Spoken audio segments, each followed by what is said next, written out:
Marcos, capítulo 1, versos 29 a 31, diz assim a palavra do Senhor: recebamos com fé e com temor a palavra do nosso Deus. E saindo ele da sinagoga, foram com Tiago e João diretamente para a casa de Simão e André. A sogra de Simão achava-se acamada com febre, e logo lhe falaram a respeito dela. Então, aproximando-se, tomou-a pela mão e a febre a deixou, passando ela a servi-los. Vamos orar mais uma vez, Deus. Santíssimo Deus, glorioso Pai, te louvamos, te exaltamos, porque temos essa oportunidade de ouvir a tua palavra e por ela ser transformados, por ela ser edificados, Deus, e guiados para a tua vontade. Abra os nossos ouvidos, Deus, para ouvir a tua palavra. E ouvindo a tua palavra, Senhor, que ela desça ao nosso coração e entendimento, para que possamos praticá-las e assim parecermos mais com Jesus Cristo, teu Filho amado e nosso Senhor. Vamos e oramos em nome de Jesus. Amém. Meus irmãos, eu creio que, dentre tantos problemas que nós temos na vida, são muitos os problemas, mas eu creio que alguns deles tiram um pouco mais da nossa paciência, abalam um pouco mais a nossa estrutura humana e também a nossa fé. E alguns desses problemas que nos agravam, que nos perturbam, sem dúvida, nessa escala de um monte aí está a enfermidade. É ruim estar enfermo. Não é legal estar enfermo. Se você está com uma pequena dor de cabeça, um incômodo, você já se sente meio chateado, você fica fora de órbita, você não consegue ouvir as pessoas. Se você tem uma enfermidade um pouco mais grave, que dificulta a tua locomoção, é ruim se depender dos outros. É ruim você ter que depender de alguém te segurando, porque você não consegue se locomover sozinho, ou depender de uma muleta. É ruim quando você tem algum problema crônico de respiração ou de outra enfermidade que seja. É ruim. Nós todos concordamos que a enfermidade é algo que nos tira um pouco, nos tira a paciência e nos abala muitas vezes até mesmo a nossa fé. E é por isso que nós, insistentemente, fazemos o quê? Oramos. Nós nos reunimos, todas as vezes que nós nos reunimos como igreja, nós pedimos: Senhor, cura minha cabeça, cura minhas pernas, cura meu corpo todo, cura minha alma que está doente, visto que as doenças psicossomáticas hoje, elas estão aí nas primeiras fileiras das enfermidades que têm perturbado a população mundial. Sem dúvida, a morte também é algo que nos tira de órbita, é algo que realmente nós não sabemos lidar com ela, e creio eu que nós não saberemos lidar até o último dia de nossa vida. A dor da morte é amenizada pela confiança que nós temos no Senhor, em saber que Deus está no controle de todas as coisas. Sem dúvida, enfermidade, morte, pecado, essas estão nas fileiras aí daquilo que nos afronta, daquilo que nos perturba na nossa caminhada de fé, na nossa caminhada de alma. E nós estamos diante de um texto, meus irmãos, em que o Senhor Jesus, ele nos ensina algumas coisas a partir de uma pessoa que está enferma. E nós vemos isso neste texto maravilhoso que nos ensina que Cristo, ele não somente cura, como propaga algumas igrejas, por exemplo. Há igrejas, meus irmãos, e nós não queremos entrar no mérito se a igreja é legal ou não, há igrejas que elas promovem cura à torta e barroca, e não tem algo a mais além da cura. Não há a verdadeira cura da pessoa. A pessoa entra lá com enfermidade e se ora para ela ser curada da enfermidade física, e pronto, ela segue ali, a igreja é glorificada, o vaso lá, o pastor que orou, ou o profeta, ele é exaltado porque ele tem um dom de cura. O texto, ele nos ensina que Jesus vai além disso, porque Jesus não somente cura. A verdadeira cura bíblica, meus irmãos, ela tem propósito. Jesus não só cura, como também ele restaura. E nós podemos aprender nesse texto que Jesus Cristo, ao tocar naquele que está enfermo, ele levanta aquela pessoa para o trabalho, para o serviço. É isso que nós vamos aprender aqui com este texto maravilhoso. Verso 29, você pode acompanhar aí, capítulo 1, verso 29, vai nos mostrar, vai nos falar que Jesus, ele estava saindo da sinagoga. Vocês bem lembram que nós vimos no sermão passado. Jesus está na sinagoga e eis que aparece ali um endemoniado lá em Cafarnaum, e então Jesus expulsa aquele demônio. Ao sair dali, o que acontece? Ao sair deles da sinagoga, foram com Tiago e João diretamente para a casa de Simão e de André. Então veja, nós aprendemos aqui que Jesus Cristo, meus irmãos, ele faz questão de estar nas nossas casas, e nós temos que lembrar disso. Às vezes, eu penso que ora a Deus para que seja somente às vezes, nós achamos que Cristo só está na igreja. Então todos os nossos problemas, onde que nós trazemos? Na igreja. Jacob, ora por mim, presbítero, ora por mim, pastor, ora por mim, irmã, ora por mim, porque minha vida...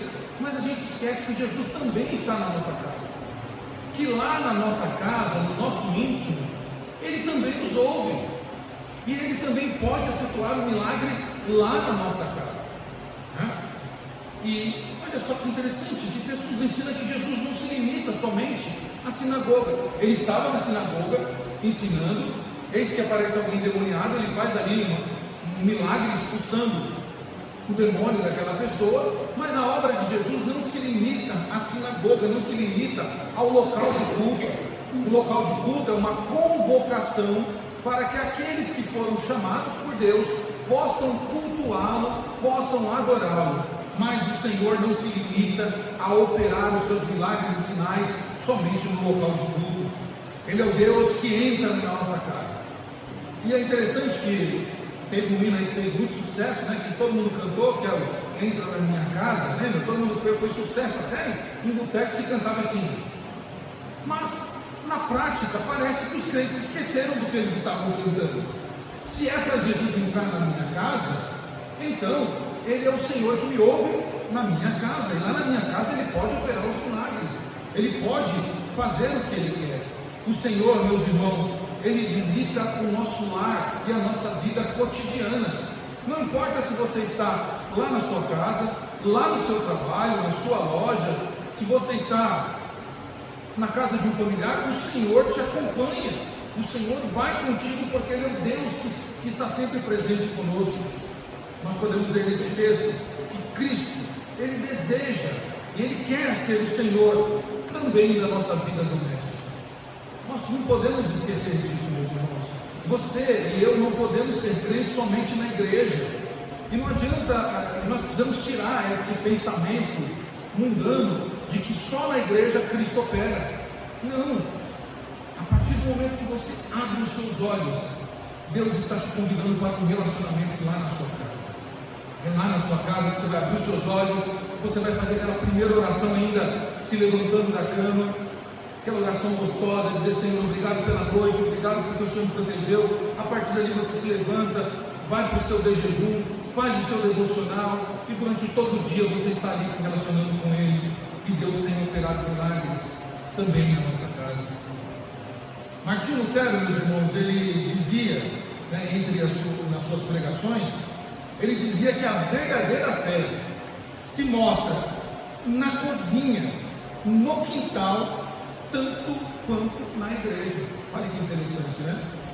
A verdadeira fé se mostra lá quando você está na sua cozinha, preparando o alimento, lavando uma louça.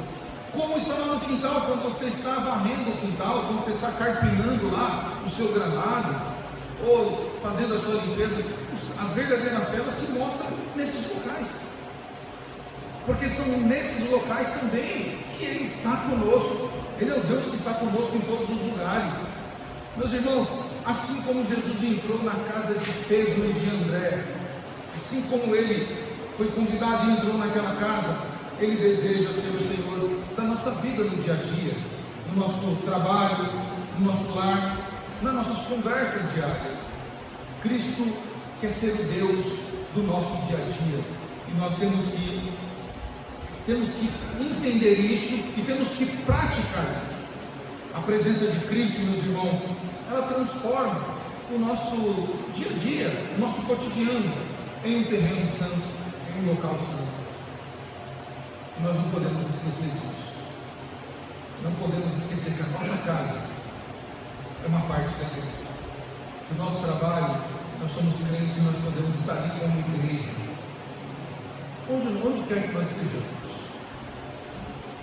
Lembra quando o Senhor disse para Moisés: Moisés, tira a sandália dos seus pés, porque o local que você está santo é. Aquele monte era um monte qualquer como o outro. Mas a presença de Deus ali fez com que aquele local se fosse um local chamado santo.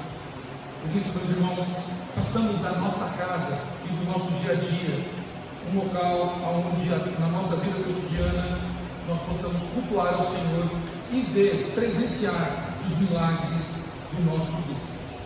Mas a segunda coisa que nós podemos aprender aqui está no verso 30, quando o escritor Marcos ele descreve que a sogra de Simão achava-se acamada com febre e logo lhe falaram a respeito dela. Aqui nós vemos o evangelista Marcos narrando que a sogra de Pedro tinha uma enfermidade. Não descreveu aqui qual enfermidade que é, porque não é o foco aqui, o objetivo do texto. Qual enfermidade que ela estava? Ela estava com enfermidade, ela estava com uma febre. A febre pode ser qualquer enfermidade. Mas o fato é que aquela casa precisava de um milagre, aquele lar precisava do toque do Senhor, precisava das mãos de Jesus. E Jesus, que conhece as nossas dores e conhece as nossas fragilidades, ele vai de encontro àquela mulher, vai de encontro àquela casa, para justamente atacar o problema daquela família, para resolver o problema daquela família. Mas notem, o texto do 29, saindo eles dali, foram com Tiago e João, ou seja, eles foram chamados, foram avisados que a sogra de Pedro, ela estava enferma. Meus irmãos, quando nós convidamos o Senhor para a nossa casa, para que Ele ataque o problema que está nos afligindo, o Senhor vem, o Senhor que conhece as nossas dores, que sabe que nós estamos enfrentando e passando, Ele entra na nossa casa e Ele faz toda a diferença. Por quê? Porque Deus, o nosso Deus, Ele não é um Deus indiferente, meus irmãos, das nossas necessidades. Ele é um Deus relacional. Ele é um Deus que sabe a dor que você está passando, que sabe os momentos que as lágrimas vêm. Ele sabe quando o seu coração aperta. Ele sabe quando o desânimo bate no seu coração. Ele sabe quando a sua mente está conturbada com várias coisas, tentando te desanimar, tentando bloquear a sua fé. O Senhor, Ele não é indiferente às nossas necessidades. Ele não é um Deus que assim, se vira. Você quer ser curado? Vai para a igreja. Vai lá, canta uns 3, 4 louvores, ouve a pregação, comunga a fé com os irmãos, e aí eu vou pensar se eu vou curar. Não, Deus não é esse tipo de Deus. Deus, Ele é o Deus que Ele participa do nosso cotidiano. Ele sabe o que estamos enfrentando, as dores que estamos levando. E Ele, meus irmãos, que é poderosíssimo para fazer não só expulsar um demônio de alguém que está possuído na sinagoga, no local de culto, mas Ele é um Deus que vai lá, no nosso lar, no nosso quarto, aonde o problema está, vai lá e traz cura, e traz libertação, para que o nome dele seja glorificado. Meus irmãos, pense comigo aqui algo interessante.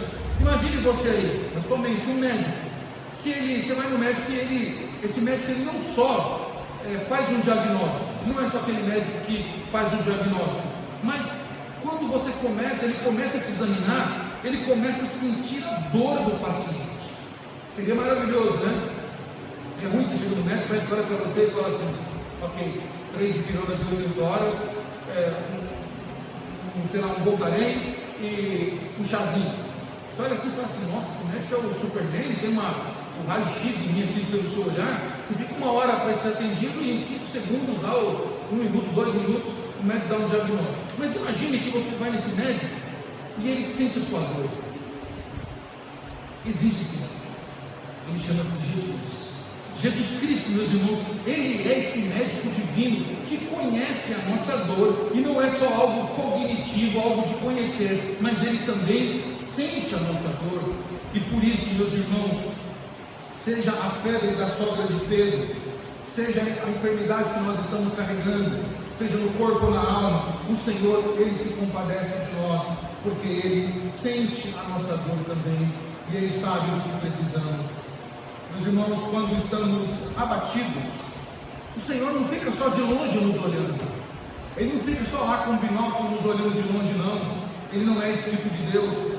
Ele se aproxima com toda misericórdia, com toda a graça, meus irmãos, e entra com providência naquilo que eu e você precisamos, naquilo que está nos afligindo, nessa febre, seja ela física ou espiritual, que há tanto tempo nos aflige.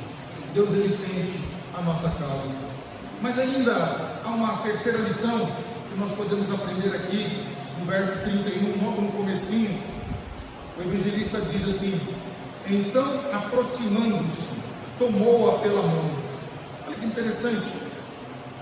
Aqui nós vemos que Cristo, Ele toca a sogra de Pedro e a restaura. Ele se aproxima daquela mulher, toma-a pela mão e a levanta.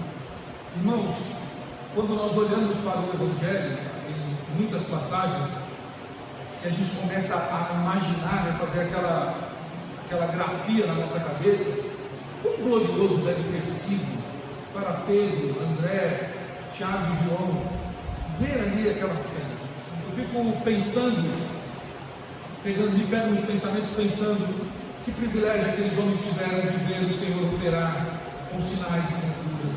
Aquela mulher que estava ali enferma, não conseguia levantar, estava moribunda numa cama, estava sofrendo com limitações por causa da enfermidade, mas bastou a vida entrar pelas portas daquela casa, bastou o autor da vida se aproximar daquele quarto, para que aquele ambiente mórbido, aquele ambiente de enfermidade, para que aquele local fosse restaurado pelo autor da vida, por aquele que tem todo o poder para restaurar não só o corpo, mas também a alma. E quando Jesus toca naquela mulher, bastou apenas um toque. É interessante que isso acontece repetidas vezes nos evangelhos, Jesus tocando em alguém sendo curado. Porque, meus irmãos, diferente do que muitos profetas do dia atual, ou da era atual, que se descabelam, que fazem aí campanha, sobe um monte, desce um monte, faz aquilo outro, deposita dinheiro no gasofilácio, água ungida, travesseiro ungido, meia ungida, colar ungido, tudo ungido. Para Jesus basta um toque, basta apenas um toque. Ele toca em nós e diz: anda, levanta e anda. Nós não precisamos de show pirotécnicos, nós não precisamos de nenhum cenário cinematográfico parecido com Hollywood. Nós precisamos apenas do toque de Jesus aonde tem o problema. É isso que nós precisamos, e Ele nos ensina isso, meus irmãos. A graça dele é imediata e eficaz. Quando Jesus toca na vida de alguém, aquilo que estava nos afligindo, meus irmãos, é de imediato e de forma eficaz estancado, para nunca mais sofrermos novamente. Isso é interessante, e você sabe disso. Quando passávamos por enfermidades espirituais, bastou o toque de Jesus para a nossa vida ser transformada. Mas Ele também é um Deus que resolve as nossas questões físicas, ao seu tempo, meus irmãos, no tempo dele, quando Ele achar por bem, segundo os seus ricos propósitos. Ele tocará no nosso corpo enfermo e vai nos curar. E para Jesus, a cura de um câncer é igual a cura de uma dor de cabeça, basta o toque dele. Para Jesus, dores na perna é a mesma coisa que ele está curando alguém do coração, basta o toque de Jesus. E o coração que está doente passa a ser coração de criança. Pernas que não conseguiam se movimentar bem, agora podem jogar até uma partida de futebol. Rins ou pulmão, ou outros órgãos internos e externos que não funcionavam, quando Jesus toca, nós então somos curados, para a glória dele. O toque de Cristo, meus irmãos, ele é fogo que aquece o coração, né? Jonathan Edwards, um grande pregador do século XVI, ele disse que a graça de Deus é como um fogo que aquece e ilumina. A A graça de Deus, quando entra na vida de alguém, ela aquece, meus irmãos, e ilumina. Porque o toque de Cristo é assim, o toque de Cristo é fogo. Quando o Senhor toca no corpo de alguém, toca na alma de alguém, aquele coração que estava frio passa a ser aquecido. Aquela alma que estava em trevas passa a receber a iluminação, a claridade, para que possa caminhar. E o toque de Cristo aqui, meus irmãos, ele não é apenas simbólico, não é simbólico como muitos ensinam, ele é transformador, ele muda a nossa vida, ele modifica a nossa caminhada, ele levanta o caído e dá nova vida para aquele que estava enfermo.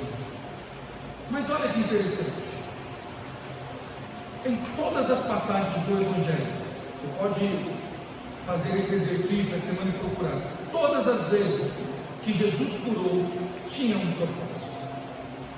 Tinha um propósito, nós podemos ver isso no verso 31, na última parte do versículo, quando diz assim: aproximando tomou pela mão, a febre deixou, passando ela a servir.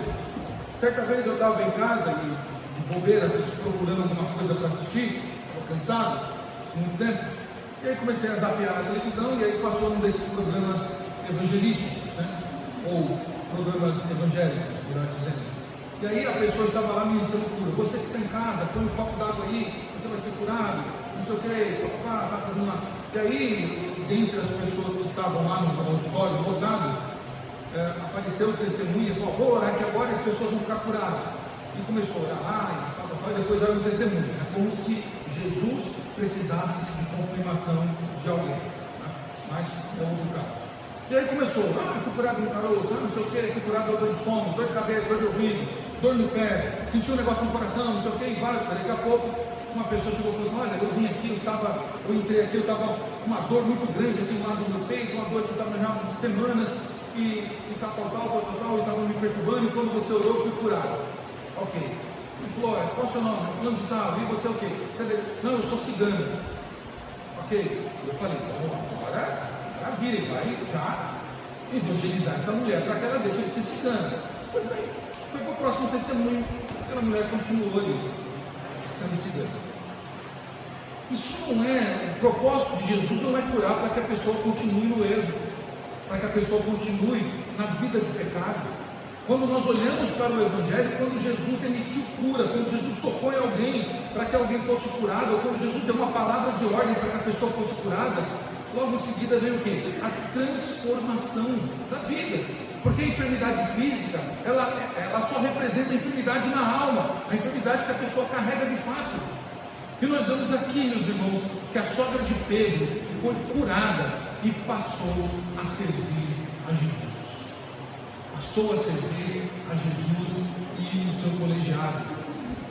A cura, meus irmãos, ela não pode ser um fim em si mesma. Até porque eu sei que essa frase ela é polêmica, quero que os irmãos não me entendam mal, mas a igreja, vamos dizer assim, a igreja é um hospital. Ok, tem uma certa verdade nisso, mas ela não é um hospital no sentido que as pessoas colocam, dizendo: vem aqui e vai ser curado. Não é esse o propósito. O propósito primário da igreja é glorificar a Deus. Por que nós nos reunimos? Para glorificar a Deus. Se Deus curar, o nome dele vai ser glorificado. Mas se Deus não nos curar, ele vai ser glorificado também. Porque o nosso propósito em nos reunir é a glória de Deus. E porque nós conhecemos esse Deus que nós glorificamos, nós nos reunimos e dizemos: Senhor, cura o teu povo está enfermo aqui, as enfermidades. Nós oramos toda terça-feira por cura, nós colocamos aqui os nossos pedidos. Mas a cura, ela não é um fim em si mesmo, mas ela é um meio para servir a Cristo. Ela é um meio. Jesus então usa o dom da cura, usa o método de curar para que as pessoas se acheguem a Deus. Todo crente, meus irmãos, ele é restaurado para viver em gratidão e obediência ao Senhor. John Wesley, um grande homem de Deus do passado, foi um homem que ficou muito enfermo, assim como os demais evangelistas. Eles trabalhavam muito na obra do Senhor e ficavam enfermos. John Wesley, após uma grave enfermidade, uma enfermidade gravíssima que ele teve, ele disse isso. Olha só que interessante: Deus me levantou para que eu o servisse com mais zelo. Olha que interessante, ele estava enfermo e nesse momento de enfermidade ele disse: isso que eu estou passando é permissão de Deus para que eu o sirva com mais zelo. Irmãos, quando nós entendemos em quem cremos e por que cremos, nenhuma enfermidade vai ser obstáculo para que nós sirvamos ao Senhor. Ah, mas eu não consigo fazer porque eu tenho limitações.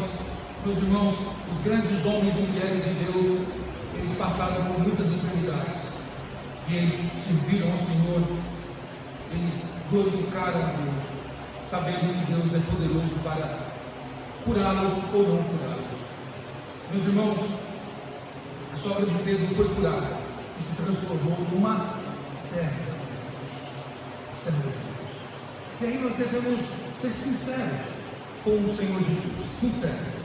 Se Deus me curar dessa enfermidade que eu carrego há anos, eu vou servir o Senhor com mais temor, com mais vontade, ou eu vou aproveitar agora que eu estou saudável e vou curtir a vida? Vou sair, vou passear, jogar um futebolzinho, vou churrasquinho no final de semana. Meus irmãos, eu conheci muitas pessoas, infelizmente, como aqueles leprosos que foram curados e os 10 voltaram, né? Não? Quantos voltaram? Um apenas. Eu conheci muita gente assim, que foi curada e quando foi curado, cadê o fulano na igreja? Cadê a fulana na igreja? Não, agora estava viajando, né? Não tem problema viajar, né? Mas dava prioridade para a sua vida, porque a pessoa diz assim: olha, eu fiquei muito tempo enfermo, agora eu quero aproveitar a vida. Meus irmãos, Deus nos cura para servirmos a Ele, para que a nossa vida, não só na igreja, mas a nossa vida na nossa casa, seja na cozinha, no quarto, seja no quintal, seja onde quer que nós estejamos, no trabalho, seja uma vida de louvor ao Senhor. A verdadeira cura espiritual, meus irmãos, sempre nos conduz a agirmos, a ação, para que nós caminhemos mais a servir ao Senhor. Aquele que foi tocado pelo Senhor, aquele que foi alcançado por Deus, ele não consegue ficar parado, ele não consegue ficar inerte, ele não se torna um ser inanimado, mas ele, porque Cristo curou, agora ele quer fazer o quê? Trabalhar mais para o Senhor, servir mais ao Senhor. Ele quer que aquilo que aconteceu com ele aconteça com outros tantos, então ele vai testemunhar daquilo que Deus fez com ele. Concluindo, meus irmãos, Cristo entra naquela casa, vê a situação daquela mulher, toca naquela mulher, mas não é um toque qualquer, é um toque de misericórdia, e restaura a vida daquela mulher. O que Cristo quer fazer conosco nessa noite? Cristo quer entrar na nossa casa, quer entrar na nossa casa. Ele não quer somente que seja uma canção que está fazendo sucesso. Ele quer que verdadeiramente você chame-o para entrar na sua casa, que a sua casa seja uma igreja. Ele quer ver o seu problema, ele quer realmente que você mostre a ele o seu problema, o que está te afligindo, o que está te obstruindo de caminhar, de servir, de adorar mais a Deus. Mas ele quer tocar em você, mas não um toque qualquer. Ele quer tocar para mudar a sua vida, para te restaurar, para que você desfrute de algo que você ainda não desfrutou na presença dele. O resultado, meus irmãos, é que quando Cristo faz isso, ele nos dá uma vida nova em serviço. A nossa nova vida agora, depois que Cristo nos tocou e nos restaurou, é para que nós vivamos uma vida nova, trabalhando para o Senhor. Aí nós vamos cantar, né? Eu quero trabalhar para o Senhor, servindo, né, com alegria e amor. Meus irmãos, este texto ele nos mostra também que há um chamado. Assim como a sogra de Pedro, meus irmãos, nós precisamos nos levantar para servir ao Senhor com gratidão, porque já ficamos muito tempo inerte, muito tempo deitado com a enfermidade que nos assolava. Agora, Cristo se levanta, nós nos levantamos para servir, para adorá-lo.